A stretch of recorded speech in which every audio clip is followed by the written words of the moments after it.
Hey guys, my name is Derek and today I'm doing a talk about the Fujifilm X-T20 camera and why I've decided that this is going to be our next travel camera. Now, as you may or may not know, my wife and I are professional photographers and we do weddings, we do family portraits and we do headshots, and my main gear is the Sony mirrorless full frame system. So we use a Sony a7 III, Sony a7R II with a combination of Sony and adapted Canon lenses. And whilst it's a great combination, I got to think whether this is really the appropriate system to be taking when you're traveling. Now, we recently spent a couple of weeks in Southeast Asia, specifically in Taiwan and Hong Kong, and I brought with us the Sony a7 III with the Canon 16-35 2.8 lens, which was adapted using the Metabones adapter, and we brought a flash and we brought the Sony 55 1.8 Zeiss lens. And to be truthful, the 16-35 stayed on the camera for 99.9% of the trip, and in fact we used the 55 1.8 maybe a couple of times. It just was a little bit too tight for the areas we were in, and we didn't actually use it.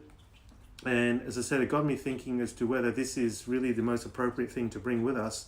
You got to think about not only the size and the weight, but also these are expensive pieces of gear, and if they get broken or stolen or damaged when we're overseas, it's going to really affect our photography business. So decided to go for something a little bit cheaper, but specifically more portable, and did a lot of research over the last couple of weeks on the internet, watching YouTube videos and looking at reports and things like that.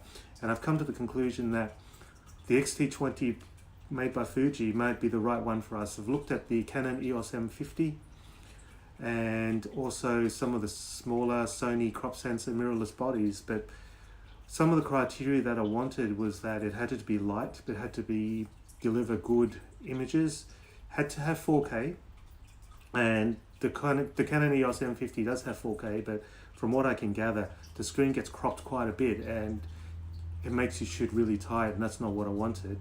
And it had to have an external microphone input jack, and that kind of ruled out all the point and shoots like the Canon G7X Mark II and the Sony RX100 series. So that's why we stumbled on to the X-T20, and today I'm just going to show you a little bit about it. I haven't actually taken it out, so this is going to be kind of like an unboxing video, and I think these videos tend to be a little bit dorky, but I just thought we'd just have a quick look. I haven't even seen this myself, so here it is. So there's actually that's not the body, that's the X-T20. Comes with the standard kit lens, which is the Fujinon XF 18-55 f2.8 to f4, and this lens is image stabilized because the body does not have built-in optical image stabilization, so that's important. And also picked up this, it's a bit wet because it's been raining today in Sydney, this EF X500 flash. Now, it's going to make things a little bit bulkier than you would otherwise, but I'm a believer that in most circumstances, even when you shoot portraits, even in daylight, a flash is invaluable because it helps with the exposure, it helps you to allow you to get the background exposed properly, and then you use the flash to fill in the subjects in the foreground, and it also adds a little bit of catch light, which is, I think, really important for portraits. And so in the next part of the video, I'm going to go through just the opening and just see what's in the box, and then we're going to give it a charge, and then we're going to see what it delivers. So here's a really nerdy bit. So this is the X-T20 camera body, and I'm going to take him out of the box. Now, I had a little play with him when I was in the shop, and the system is going to take a little bit of getting used to because everything's a little bit different than the Sony system. So I think I'm actually, for once in my life, actually going to have to read the manual, which is right here. There's some other stuff, and here is the camera itself. So take them out of the bag. So it's pretty small compared to the other Sony bodies that I have. And what else is in this box? There's air cones, another box thing.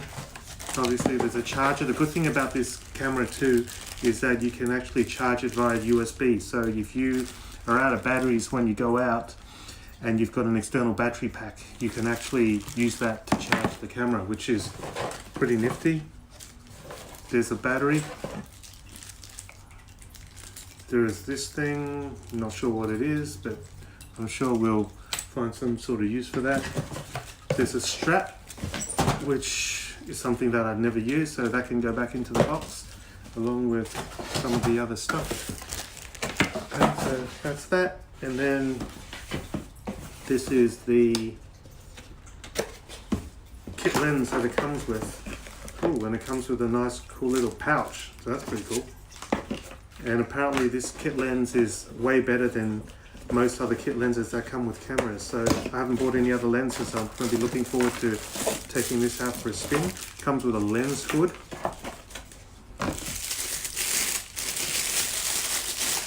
And this is it.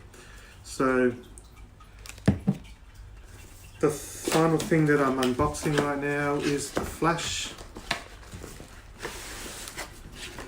Now you guys all know that you should use a flash to do your portraits, don't you? Because it really does enhance the look of your photos.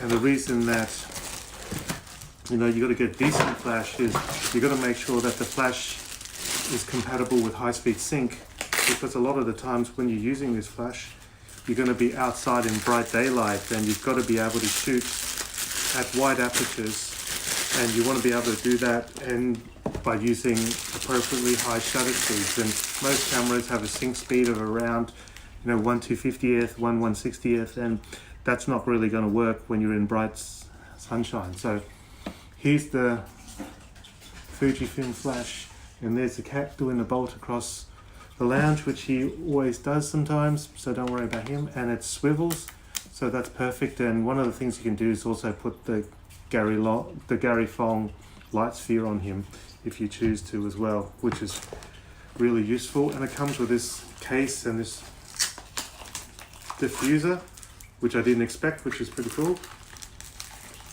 And the other thing, hopefully, that it has, which I use a lot with the flashes, is this white bounce card. I normally put the diffusing panel back in and just have the white card, but that's good for using it as a little bit of a reflector, because you want to shoot up, bounce it off the ceiling, and use the bounce card to just throw some of the light forward, rather than having the camera pointed like that. Now I'm going to check this out as well. I'm not sure about this one with the Sony flashes. High speed sync on my flash only works when the flash is pointed straight ahead. So we'll see how that goes as well. And I'm going to go charge up this baby and then going to come back. But just before I do, just bought a couple of other things, and obviously memory card. Got a spare battery, and I'm going to plan to buy some more because I'm not sure if two's enough. But as I said, you can use USB charging, so if you've got a battery pack, which I do, may be able to get away with only having one spare battery. But we'll see how we go. You certainly don't want to run out of batteries during the middle of the day. Nissi UV filter. Now, I'm a strong believer that we should always put UV filters on the front of our lenses. Some of the purists argue that it degrades the image, and why you're putting a cheap, crappy piece of glass in front of your lens. For one thing, this is not a cheap one, so it's good quality. And two is, I'd rather this get damaged and replace it, a $80, $90, $100 filter, rather than having to spend hundreds, if not thousands of dollars replacing a lens. For example, if someone pokes a finger at it, throws a rock at it, a little bit, something flies off the road. This is good insurance. It's almost like having a glass screen protector for your smartphone. So I highly recommend that. And for $5, went to Officeworks and we got this, which is a 2.5 to a 3.5 millimeter adapter, because the X-T20 has a 2.5 millimeter microphone jack, and most of the microphones, the one I'm using, which is one of the Rhodes, has a 3.5. So I'm going to get this so I can use it to do the blog. So that's it for the unboxing. I'm going to charge up this little thing, and then we'll have a look to see what it's capable of in later on today. Okay guys, I'm back and the camera's charged a little bit. I've got one of the batteries charging in the PowerPoint and the other one is connected to this battery pack. One thing I've noticed, however, is as you can see the green light is on the back of the camera telling you that the camera is charging. Excuse me, just going to adjust the balance a little bit. But as soon as you turn the power on, I think it kind of stops charging, so that's just something to bear in mind. I'm not sure of that completely, but I'm going to just keep an eye on that. So this is what the camera looks like. I've got a lens filter on it, and I've also put on, because I'm a little bit paranoid about scratches and stuff, I've actually just cut out a cell phone screen protector which I've put over the LCD screen, because you're going to be potentially touching that a lot. Now if you look at the top button dials, I've got it on single shot. There's the shutter speed and the exposure compensation is set to 0, and the only thing I've done so far is I've set a custom button because it's not easy straight away to adjust the ISO. So I've set this button to adjust the ISO, which is pretty cool. One thing that I love doing is customizing the cameras to use them the way I want to use them.